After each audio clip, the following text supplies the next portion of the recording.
If you're a fan of action anime, then there is no excuse for you to not watch Black Lion. It's a must-watch for everyone. It's filled with action from beginning to end. It's only 45 minutes long. It's a really great experience. I picked this up off of eBay around a year ago for like $6. It's a lot of fun. I probably just rewatched this for my 7th time today. It was made in 1989, and it was actually an adaptation of the manga of Black Lion, or the original name, Kuro no Shishi, which is a work of the legendary Go Nagai. I've already talked a bit about Black Lion in the past, but today I'm going to talk a bit about the anime and also the manga. If you want to see a bit more of the discussion about the anime, then I've got another video. I'll link that in the description section below that I did about a year ago probably.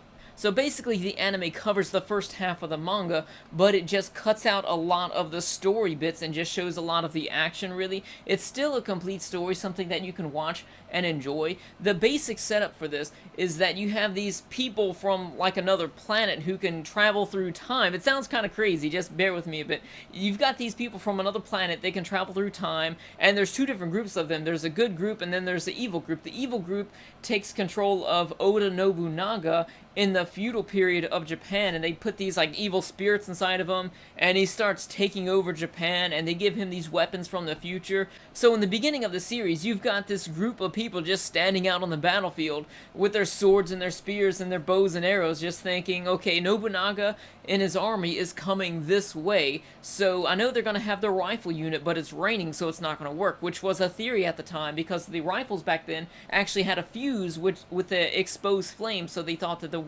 rain might put out the fire, but that wasn't the case. They didn't have the old matchlock rifles. They actually had machine guns and rocket launchers, and they just destroyed everybody there. And also the samurai were these giant robots. This movie is kind of like Terminator mixed with like some old ninja flick.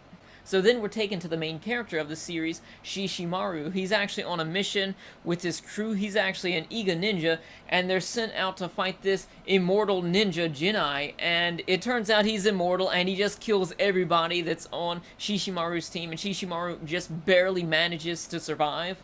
So one thing that I find strange about the anime is that the main character is Shishimaru, but they don't go and show any of his backstory. We actually get to see some of the backstory for Jinai and also some of the Koga ninja as well, but you don't really get to see anything for Shishimaru. But I'll give it some slack for that. It's only 45 minutes long, and there's not really much story to be had within the anime, because it's mostly just action around these group of ninjas that are trying to take down this unstoppable ninja Jinai. And he really is unstoppable. We will see his head get sliced in half, and he'll just pick it up by his hair and slap it back on the side of his face, and it'll just come back together. We'll see his head get cut off, his body parts get cut off, we'll see him explode, and it's really crazy just watching this entire group of ninjas fight against this one single lone ninja here. He's pretty much unstoppable. He's like the Terminator of ninjas. He's a ninja Terminator, and that is already just a crazy combination to begin with.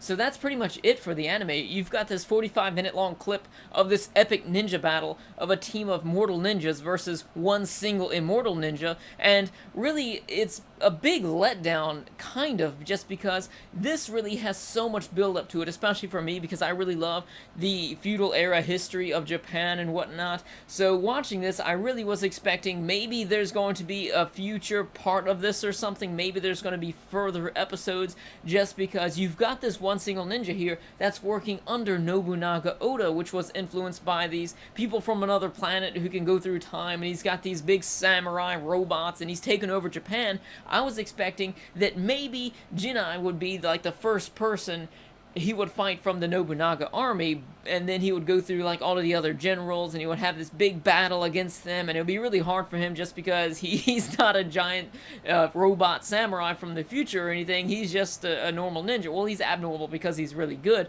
but I expected it to be a lot more than what it actually was. But even though I was ultimately let down by seeing that this was all that you're getting for the Black Lion anime, I still recommend it to everyone. It was a lot of fun. As far as the animation goes for the anime, it's beautiful. It looks a lot better than the manga. I'll get into that in a little bit. The English voice acting, it is pretty good for its time, because we know that it's something that was made in '89, and I think it came out on DVD in '92, so it's pretty old, so you've got to bear with that, but it's not bad. I've heard much worse from things that have come out later.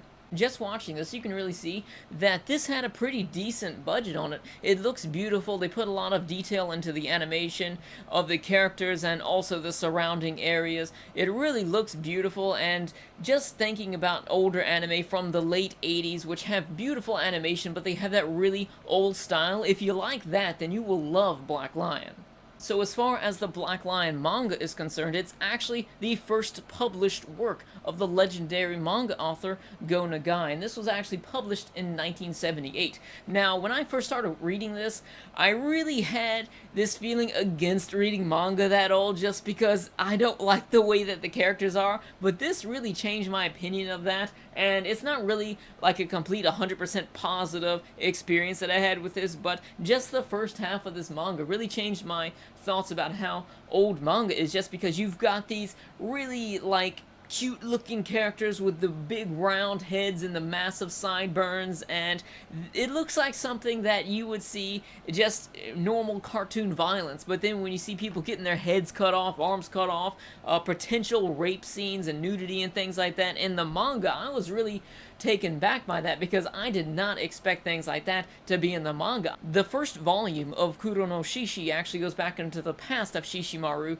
and shows his build-up and shows Shishimaru didn't actually have the best experiences with his clan because they actually locked him away because he tried to escape, and he did some pretty messed up things along the way. I'm not going to spoil it for you just in case you want to read it. It's a really great experience in the first half of the manga. After seeing Shishimaru's backstory, the manga pretty much does everything that is done within the OVA, but of course the OVA looks so much better than it does in the manga. So one thing that I found pretty interesting was that you've got this old 70s manga story here where they try and illustrate things from the future, things that we don't even have yet in our time, and it's pretty funny just looking at their expectations, or Go Nagai's expectations, of how technology would be in the future. So Kuro no Shishi, it was a lot of fun reading it, but then they drug it on for a lot longer than they needed to by creating the second half of this manga, which I think was a complete disappointment. It felt completely rushed. It just felt like all of the inspiration was taken out of Go Nagai,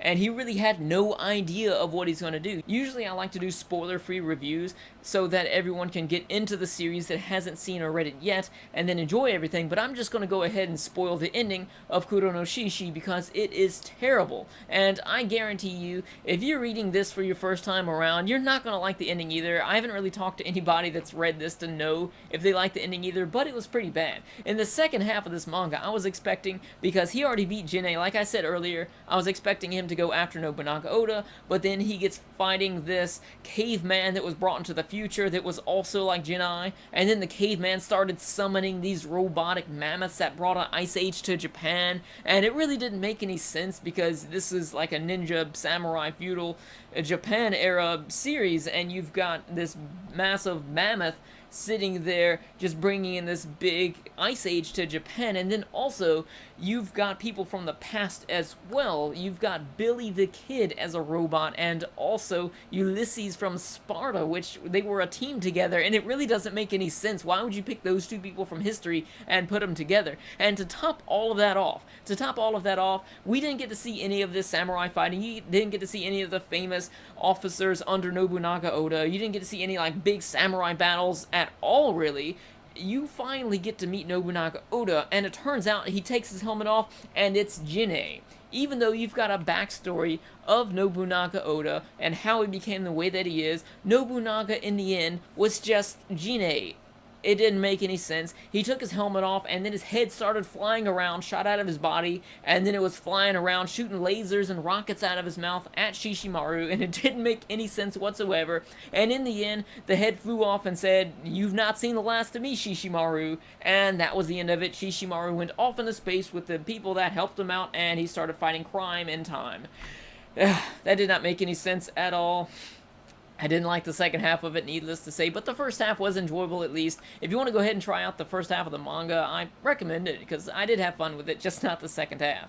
So the Black Lion manga, it's only 4 volumes long, so if you want to go ahead and check it out, then definitely go ahead and do that because it's not a long read at all. The second half, while it was disappointing, the first half did have some emotional moments on behalf of the characters and also some intense fight scenes. So if you've seen the Black Lion anime OVA or read the manga, then let me know your thoughts about it in the comment section below. And if you've read both and seen both, then let me know how you thought they compared. Thank you all for watching, and I'll see you later.